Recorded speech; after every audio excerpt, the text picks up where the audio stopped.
Today, I want to talk about failures, innovation failures. Now, according to some research papers, innovation failure is an innovation project not attaining desired goals. For example, the outcome of the project was unsuccessful, or the product doesn't have required qualities, something like that. Usually, failures are something that we really want to avoid, but at the same time, it's impossible to avoid them when you innovate, when you work on creating something new that you have never done before. It's just the nature of innovation. Most of the attempts will not bring any result that we are hoping for, and it's a completely normal thing. Collaborative innovation projects are no different here. When we collaborate with other parties, with universities, startups, or other companies, we often increase our chances for success, but there is never a 100% guarantee that we will get what we want, that we will get that solution that we are hoping for. And personally, I believe that failures and some failures are actually very beneficial for us, for our companies, and our further innovation efforts. And that's how we learn, and that's how we grow, and that's how we make successful attempts to solve the problem that we have. I was reading this paper that is called What Fails and When, a Process View of Innovation Failure, and I'm going to share the link to this paper in the description under the video if you want to read it. And the authors of this paper made an attempt to come up with a typology of innovation failure modes, highlighting the ones that are actually beneficial for the company and the innovation process. And also they suggest failure modes that we want to completely avoid because they don't have any benefits for us. They also talk about which learnings we can take from different innovation failures and how we should respond to all these different modes. And I found this paper extremely interesting, and I want to talk about this. I want to talk about this typology. I want to talk about all these various innovation failure modes, and I want to talk about it with regard to collaborative innovation projects. I'm going to share how we can mitigate possibilities for non-wanted failures to occur during collaborative innovation projects, and how to increase chances for failures that might be very beneficial for us, for the project. I know that it sounds so strange that we want to have more failures, but I do really believe that we need to stop demonizing them, and again, because they have value for us, and they have value even in terms of revenue sometimes, but I'm going to explain it a bit later. Hello everyone, and welcome to my channel. My name is Lisa, and I spent 5 years organizing collaborative university competitions for world well-known companies to solve their extreme innovation challenges, and now I continue my journey with the goal to foster innovation by helping different parties of the innovation process collaborate and co-create. On this channel, I explore collaboration projects for innovation management, share my experience in managing these projects and processes, and uncover strategies for making collaboration efforts more effective. Now, I will not go into the details with the paper that I mentioned, though I highly recommend you to read it if you're interested. There are so much information about different failures in innovation that the authors are talking about. They explain that failures can be task failures and outcome failures, failures during divergent, for example, brainstorming, and convergent, for example, solution testing phases of the innovation process.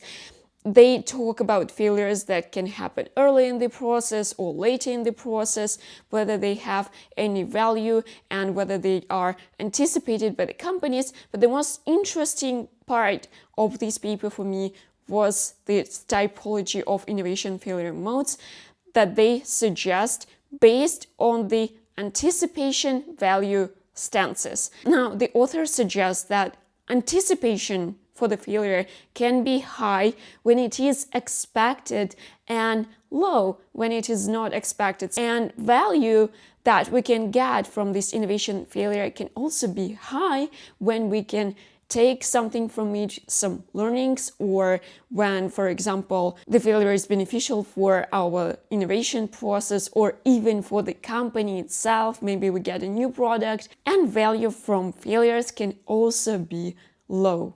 So as I mentioned, the most interesting part of this paper for me was the one where the authors propose a typology of innovation failure modes arising from the process with appropriate learning responses for each failure mode.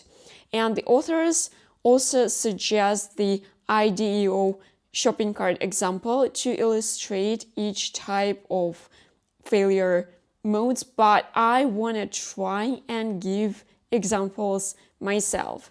And then we will talk about each failure mode with regard to a collaborative innovation project. Now, the first failure mode that I want to mention is unsolicited failures, which are about unintended and unwanted failures due to sloppiness and inability. They occur, for example, when the team misses important details, doesn't dedicate enough time to study the market or customers or materials they need to work with, or when the team members that have to do these tasks, they just don't have enough experience to perform them. And these failures, they do have low anticipation because obviously we have a process in place and every part of this process should be done, and we expect that the team will go through each stage and they will do all they can, and they will perform this task professionally. And also such failures, they have very low value because it's really difficult to learn from it, It's difficult to learn from incompetence. You just have one lesson: just be competent, be careful, and follow the process, and this is it. This is the only lesson. And we want less of such failures during our innovation process because, again, they don't have any value. Why would we want them? And as an example of such failure, just imagine that you're developing a material that should keep a product in a dry place, keep this product dry, so it should have low water vapor barrier properties.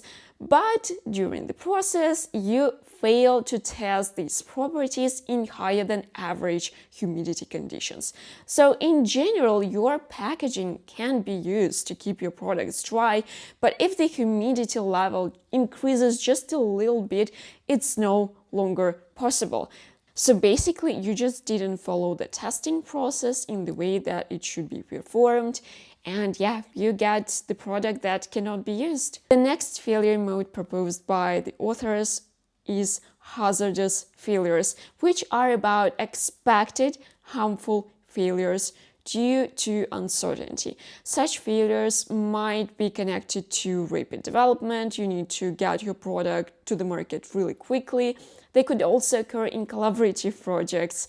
Think of an example mentioned by Rob Kirschbaum in his interview, when the third-party representative in a collaborative project just take your idea and run away with it. Or it can also occur when we focus on one single feature too much, thus neglecting potential side effects. Do we expect such failures in the innovation process? Yes, we do. The innovation process is all about uncertainty, But can we learn anything from them? Not really. So they have really low value for us. We don't want them. Now, when it comes to giving an example, imagine a pharmaceutical company that develops a new drug, but they have this urgency. They need to get this drug into the market as quickly as possible. So the team focuses on ensuring rapid development and approval of this drug. However, during large-scale production, they discover that a specific batch of this drug loses its potency if not stored at a precise temperature range, which was not thoroughly tested. And yes, the team, the managers, they kind of anticipated these risks because they knew that they need to get this product as quickly as possible. But, you cannot really learn anything from it. You cannot learn anything from this failure because you just know that you need to do testing properly. And the next failure mode is fortuitous failures, which are about unforeseen advantageous failures that happen by accidents or chance rather than by design. And such failures are barely anticipated but are highly valued. We want to have more of such failures in our innovation process because they do bring to us learnings that we can use later in our other innovation efforts, or again, they can even bring some new products that our company can manufacture, and we can really get quite some revenue from such failures. And when it comes to examples of fortuitous failures, I'm thinking about some examples from the pharmaceuticals industry, maybe Viagra. I don't want to say it was a failure initially, the way they wanted this drug to be used, but I believe it's just better be used in a slightly different way. So I hope you understand what I'm talking about. When basically you fail to develop a product that you need to develop, but at the end of the process, you get something completely new with new qualities. So you basically get a whole new product, but you failed to develop a product that you had in mind initially. And the last but not the least failure mode that the authors suggested is excursive failures, which are about hoped for beneficial failures pursued via exploration and experiments. This is another type of failures that we want in our innovation process because we anticipate them and they can be very valuable and very beneficial. They can bring value for our further innovation developments and further innovation activities because they give data, they give information, or again, they can just help us to get a new product on the market. And for example, when it comes to an example of such a failure, like we developed a new plant-based packaging for products that is apparently toxic for cats, so we cannot really use this packaging in our houses, in our apartments, but we could repurpose it for business spaces without cats, for example, something like that. So based on this typology, we want to see more fortuitous and excursive failures in our innovation process, in our collaborative innovation process as well. So let's talk about how we can get these failures and how we can utilize them for our benefits. So when it comes to fortuitous failures, the authors of the paper suggest that the response to such failures should be probe, expose, extrapolate. We need to not only experiment, but to recognize these errors and failures and understand the context in which they occur, because again, they have low anticipation. We do not expect such failures to occur in this process, so we might just miss them, but they might teach us a lot. And the authors of the paper mention Robert Sutton's approach described in his article in Harvard Business Review that is called The Weird Rules of Creativity. And if you haven't read this article, I also recommend you to read it, and I will share the link in the description below.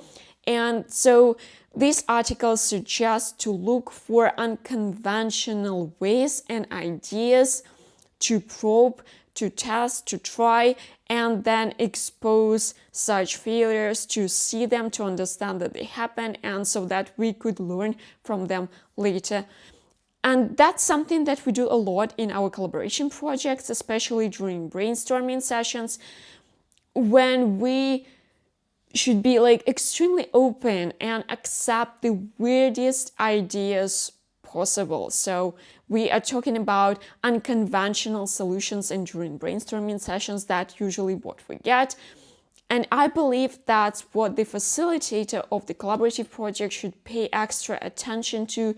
We just need to ensure that we allow these ideas to surface despite the fact that it might be quite difficult to do that in certain situations, but we need to support teams and we need to support people who express these ideas and propose these ideas. Then we are talking about supporting arguments between teams and between different participants. This is another way to help cultivate such a failure mode. And I do believe that when it comes to collaborative innovation projects, it's quite difficult to actually achieve it because we have a bunch of people who have never met each other before. They just met, and we need to make them get into arguments, respectful arguments.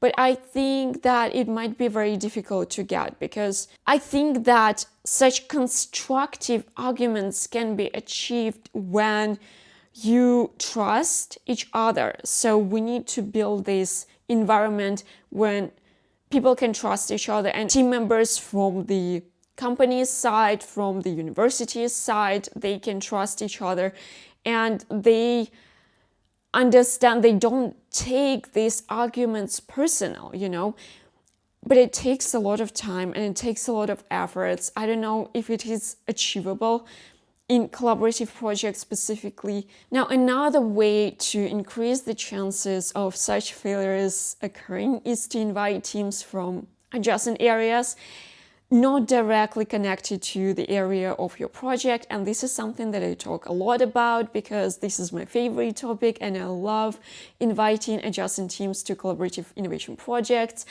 And the level of creativity grows significantly when you invite such teams, because they propose unconventional ways and very offbeat ideas, creative ideas from their areas for your own area. You might have never heard of such solutions before, and they can propose it, and they bring a lot of new knowledge to the process. So this is something that you can do to increase the chances of fortuitous failures. When it comes to excursive failures, when we have high anticipation and high value, the author suggests following the facilitate, analyze, harness flow.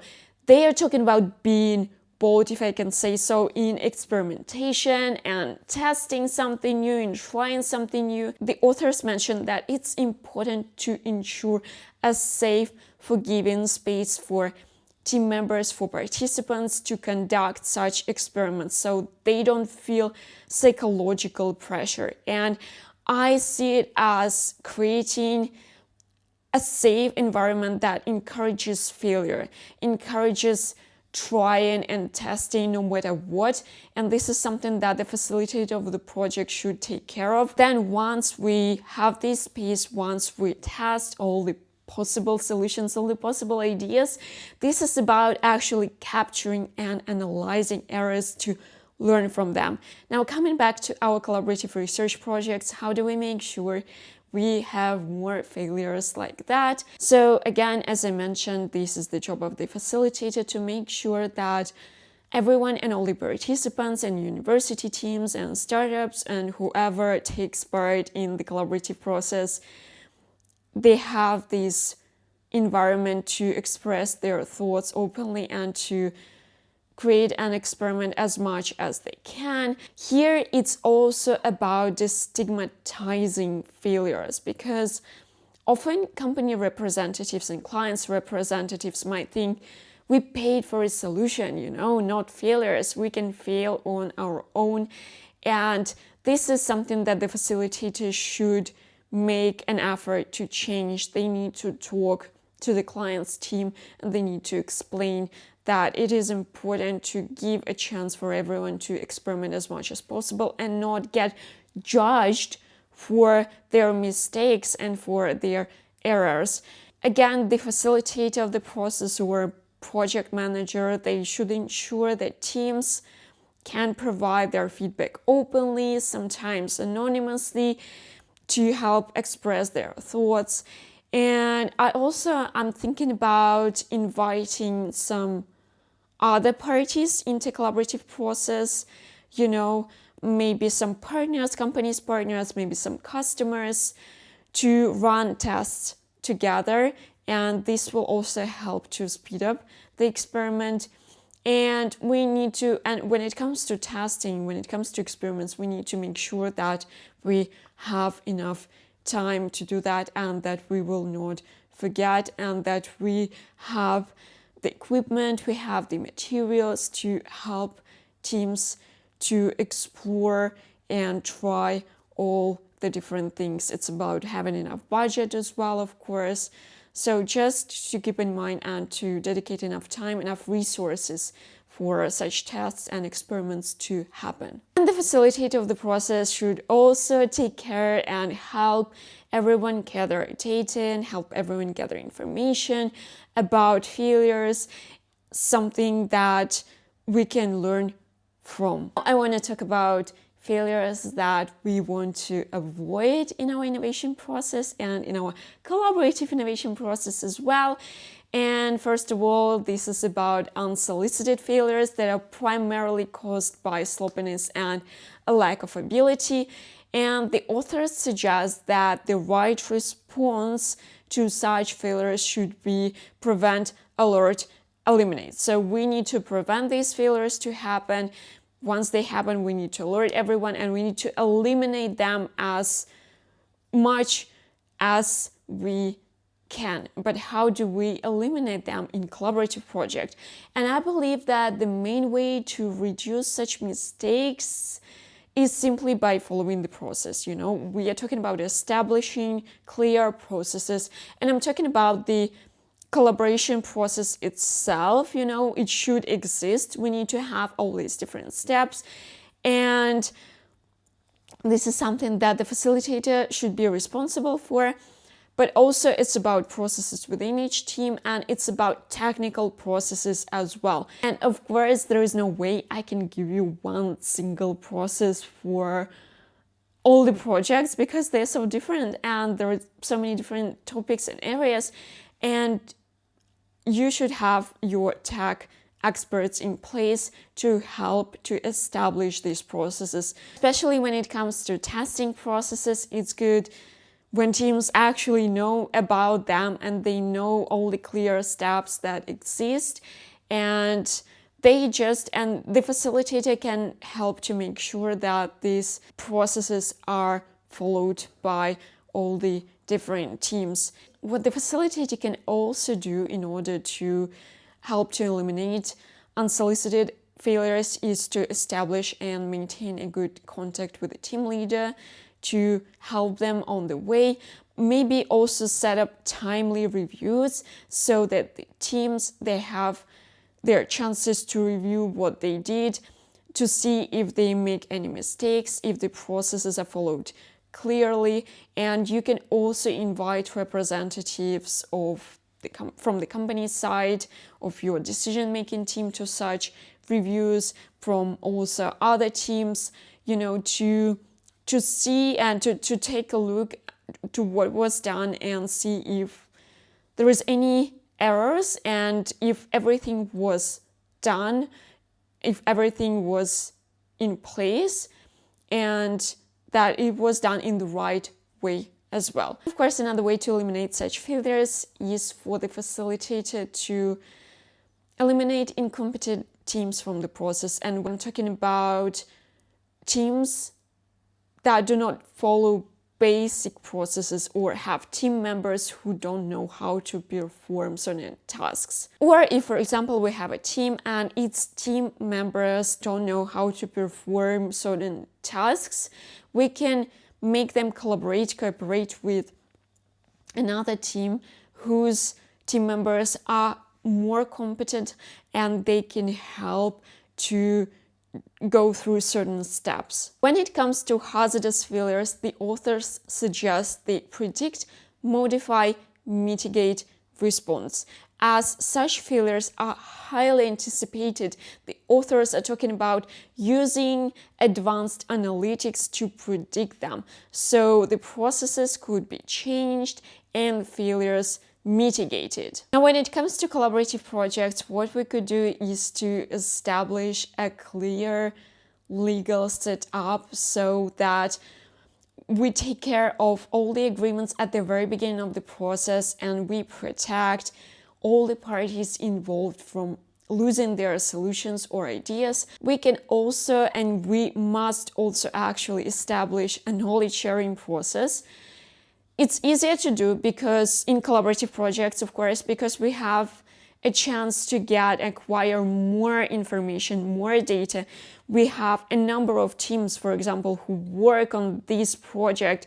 They do their own testing, they do their own discoveries, and they can all provide more information, and it will help us to enhance data. It will help us to make more precise predictions about potential hazardous failures, and we can be more clear, we can understand what might happen, and we can mitigate such failures. Also, collaborative projects, they help with rapid development, but also because you have a number of parties, again, you can just get more information quicker. Another point that I made is about ensuring flexibility when it comes to the processes. As I said, we need established and clear processes from the organizational point of view for the whole collaboration process, from the technical point of view for testing and all the technical processes that are part of the whole innovation project. But we also need to be flexible enough to change them on the way. For example, we have new discoveries, one of the teams made these discoveries, and we need to slightly change the testing process, and we need to change it. We need to allow changing it. And we could also invite some other parties to speed up this modification. We can invite some other partners. For example, we discover that another type of test should be performed, and we can just quickly invite a lab that could perform these tests. Now, when it comes to failures in general, I believe that collaborative innovation projects might be of great help because we have fresh perspectives of outside experts that might help to identify when something is going wrong with the processes. And in general, we have just a wider diversity of ideas, so we can find different competent people for our various tasks. And we can also run a number of experiments at the same time, test different solutions at the same time. And we might get information, useful information for us, and this will increase our chances of success. And of course, we dedicate more time to brainstorming again and again. We have a wider diversity of experts with their outstanding, unconventional ideas, and we have a number of great solutions. And we also combine these ideas, we come up with new, unique solutions, and we might also faster tackle the problems and tackle errors that occur during the process. And of course, we have an improved decision-making process as we, again, involve a variety of experts, and they express their opinion, and they also provide constructive feedback. And of course, collaborative innovation projects, they have their own tendencies for failures. For example, like hazardous failures, when one of the parties might decide that it's a good idea to steal a solution and implement by themselves. It's not always possible to check competency of all team members and how well they utilize their capability, how well their internal processes are organized. But I also believe that the most important thing for collaborative processes is to organize them in the way that all these different failures, whether they're beneficial for us or not beneficial, they can be easily identified, processed, analyzed, and learned from, if it's possible to learn, or eliminated, mitigated if we really cannot learn anything from them. And this should include building an open and safe environment where participants won't be judged but encouraged to share information about failures, about their mistakes, about errors that they make, or some new discoveries made, and that's what the facilitator of the process should do, should take care of. And then, it can really increase our chances for success to get the solution that we want to get, that we are hoping for. I hope that this video was useful for you, and I hope that you will be more open and more tolerant towards different failures that we all have in our life, and especially in our innovation processes. And yeah, if you have any questions, just please let me know in the comment section below. If you have any insights, if you have any information that you have in mind, please also share it in the comments. And yeah, I just hope that I'm gonna see you next time in the next video. And meanwhile, have a great day and bye!